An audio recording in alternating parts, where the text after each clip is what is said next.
Hey BrewTubers, Barry here. Happy Homebrew Wednesday. Before I show you a couple short clips of bottling, I did bottle my English Barley Wine after 8 days on the oak. It does have a nice oak flavor, but what I like about it is that it doesn't have too much tannin to the oak flavor. So even though it's oak forward now, it seems like it's going to age nicely, and I'm probably gonna wait 3 to 4 weeks or maybe a full month before cracking a bottle, just to let that oak age out a little bit. And I did take a gravity, even though I didn't film it, and it's got down somehow to 1028 in secondary from 1034. So that's good. It made the body a little lighter, but the flavor's still there, so it's pretty good. But there are a few things I want to tweak with the beer. One is, of course, doing a better mash out, a correct mash out, and maybe mashing at a higher temperature to get more of a sweetness for the English barley wine, because I did mash at like 152, 153, and maybe use a different yeast or a bigger starter, one of the two. But we'll see how it comes out later and then speculate what I'm going to change. I probably won't brew it again for another year, but I do want to have like an imperial stout, a barley wine, and maybe like a Belgian style big beer that I brew, consistently, year to year. Hey BrewTubers, so after 8 days, I decided to bottle my barley wine. I tasted it yesterday on day 7, and it had a pretty nice oak flavor, and so I really don't want it to take too long for the oak flavor to age out. And there was a big oak presence in the taste. When I tasted it yesterday, I'm gonna bottle it now before it gets too oaky. Some people say the max is 2 weeks, but after 2 weeks, it took a really long time for the oak flavor to age out.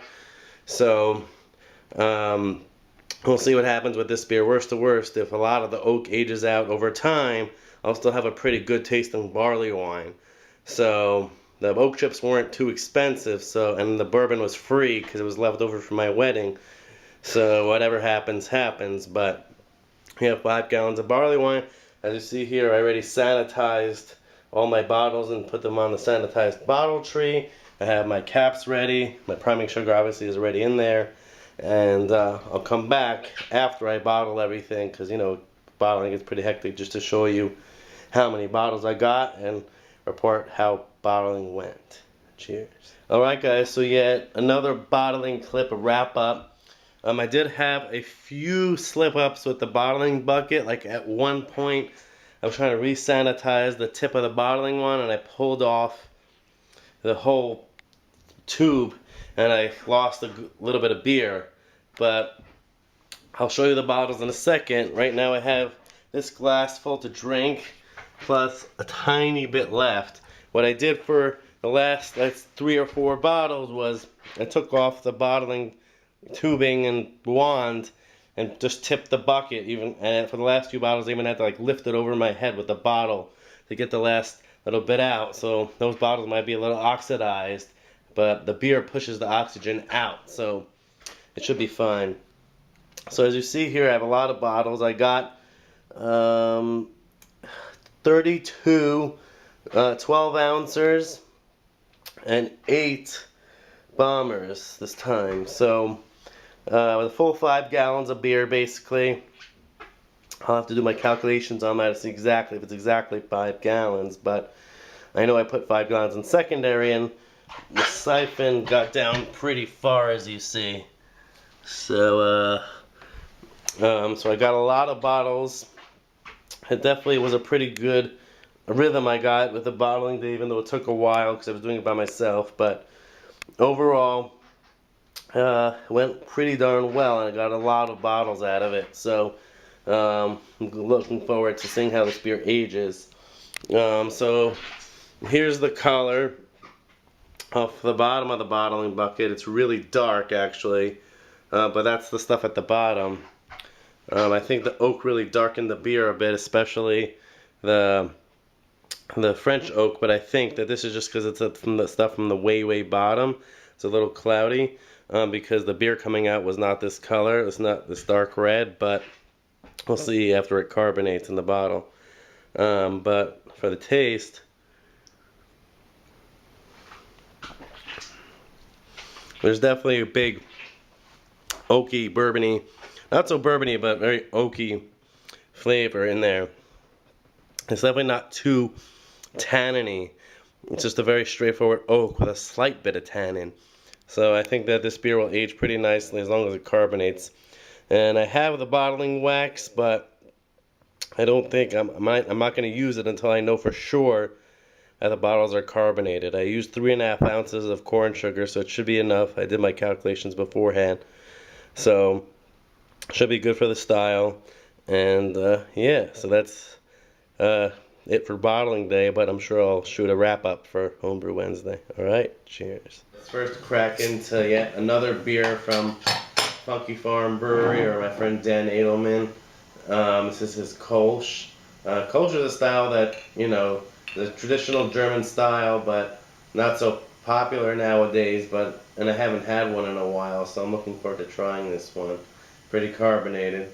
And there is some yeast at the bottom, so I think it's bottle conditioned. I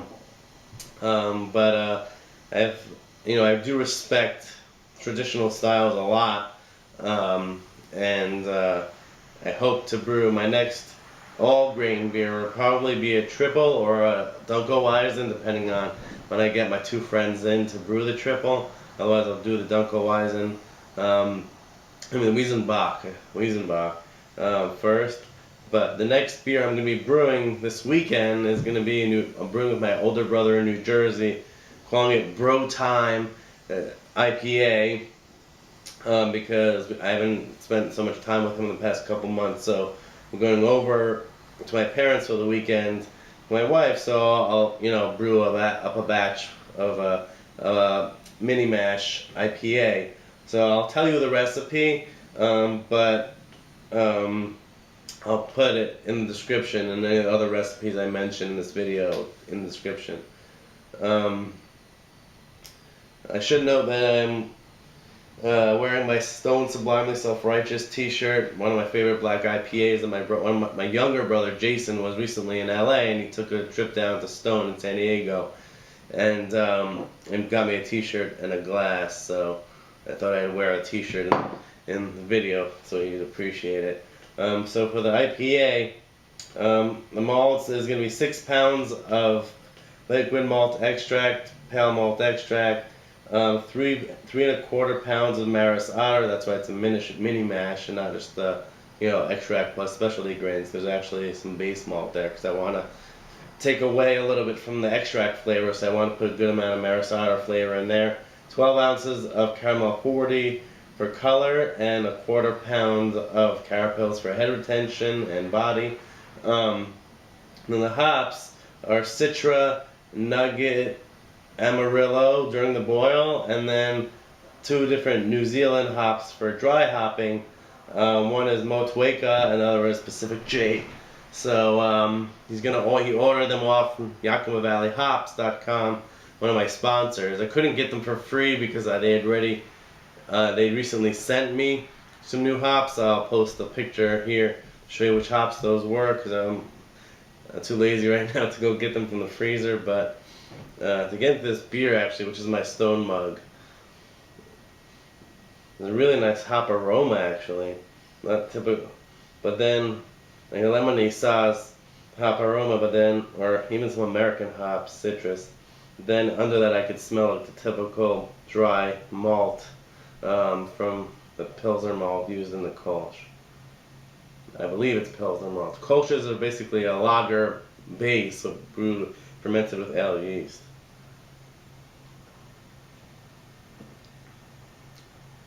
Yeah, it's a nice Kolsch. A little watery of a finish, but all the typical crisp Pilsner malt, slightly lemony hop flavors are there for the style. So well done, Dan.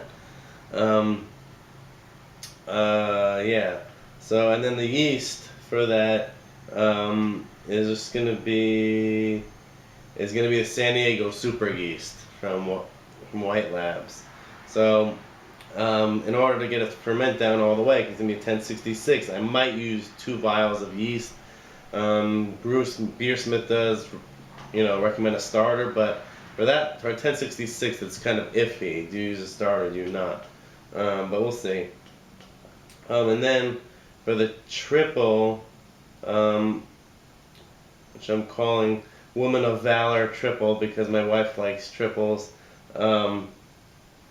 So it's going to be 11.5 pounds of Pilsner, 2 pounds of clear candy sugar, 1.5 pounds of white wheat, and 1/4 pound of aromatic malt, Belgian aromatic malt. The hops are Saaz and Hallertau, and the yeast is the Trappist High Gravity, which I believe is the Westmalle yeast. So that should be good. And lastly, in terms of recipes, we have the Dunkelweizen, which is 5.5 pounds. I'm doing a 50-50 pale malt to wheat malt, so 5.5 pounds of Maris Otter and 5.5 pounds of German wheat malt. Then 2 pounds of Munich malt, 12 ounces of Caramel 120, and 6 ounces of chocolate malt. And then the hops are Tettnang and Saaz, again keeping it German. And then the Weihenstephan yeast from Wyeast. So it should be a pretty good beer. It'll be my first, German wheat beer. And it does say on the Wyeast website for that yeast that you should only do a 4-gallon batch, or leave a third of the fermenter open for headspace. So I'm gonna have to, instead of brewing a 5-gallon batch, I'll do a 4.5 gallon batch, just to give it enough so it doesn't blow my blow-off tube out of the fermenter.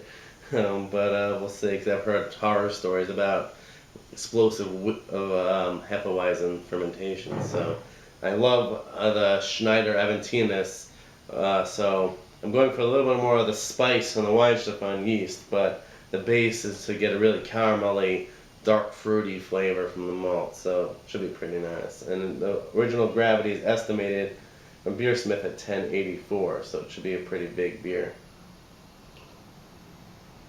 Then, in terms of craft beer, you see I have some bottles here. I'll tell you about that in a second.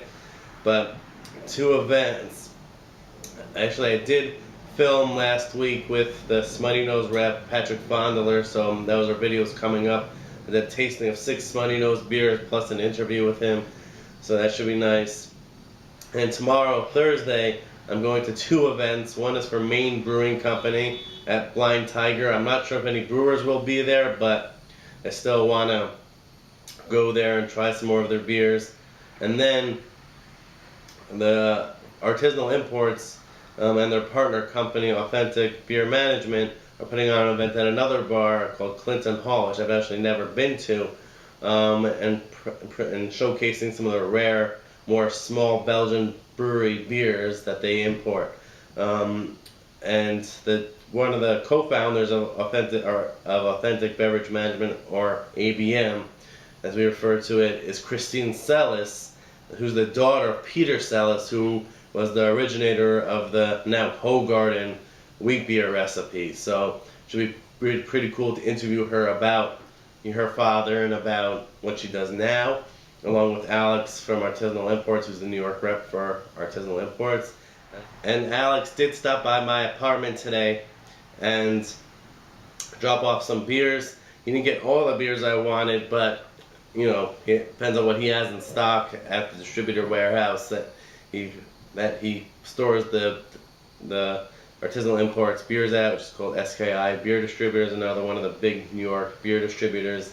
So he gave me 5 different beers, and 5 beers in 2 bottles. One of them I was lucky he gave me a second bottle of, and that beer is by this brewery called Brouwers Verzet. All these beers are from Belgium, by the way. It's a 6% Flemish red or Oud Bruin, and I tried it once with him, and it's amazing. So I'll definitely try to do a video beer review just to get the word out of it, because he said it's not selling as fast as it should, because it really deserves all the accolades it could possibly get. And he gave me 2, so because it's a wild ale. I'm going to review one and age one. And then, I don't know if you guys saw on my blog, a review for this beer, Lupulus from Belgium, from the same brewer that that one of the brewers who was originally one of the at La Chouffe, who we may have heard of in Brasserie La Chouffe in Belgium. Now he works for a brewery called Brasserie Les Trois Fourquets in Belgium, and they released another beer, a dark Belgian ale, called Lupulus Classique Noir des Ardennes. So I'm really looking forward to that, and I should be trying some of more of their beers at the event with Christine Sellis, and when I'm interviewing her with Alex. Then the last three beers are all from the same brewery, a new brewery that just came to the States, called Bastogne.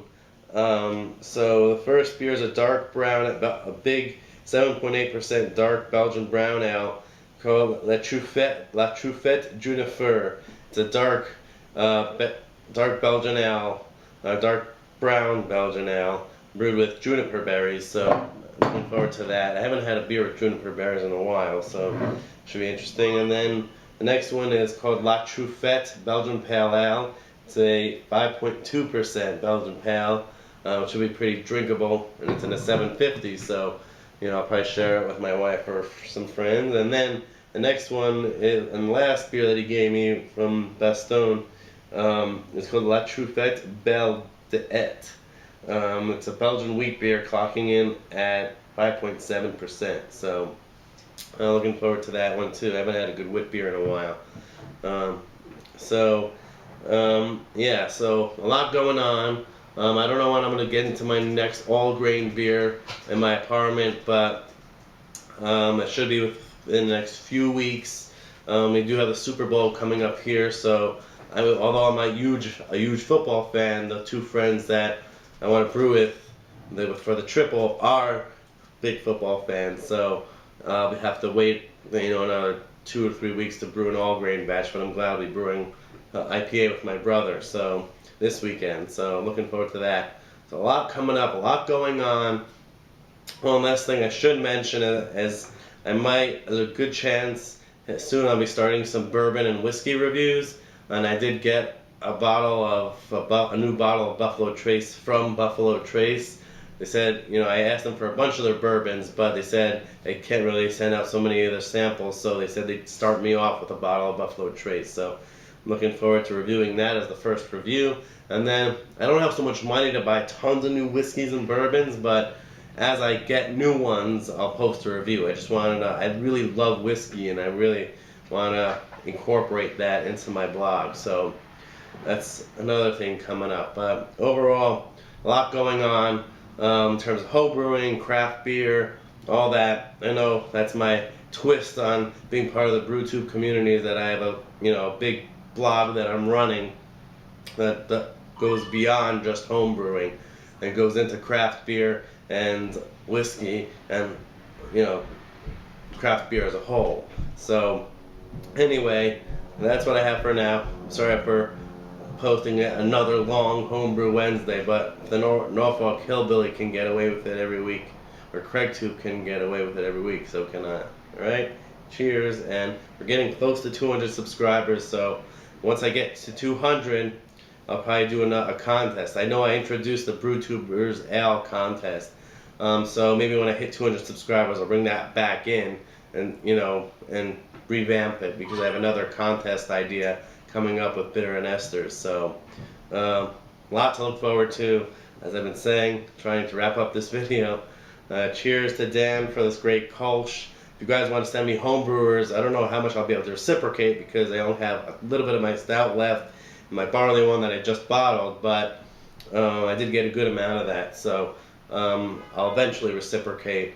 But if you guys want to send me homebrewers to review, although I'm not as experienced of a homebrewer as some of you are in terms of all grain and doing it on my own like I am now, I'll definitely use my craft beer palate to dissect some of your homebrews if you're willing to send it to me. So comment below or message me on Facebook or on my blog for that.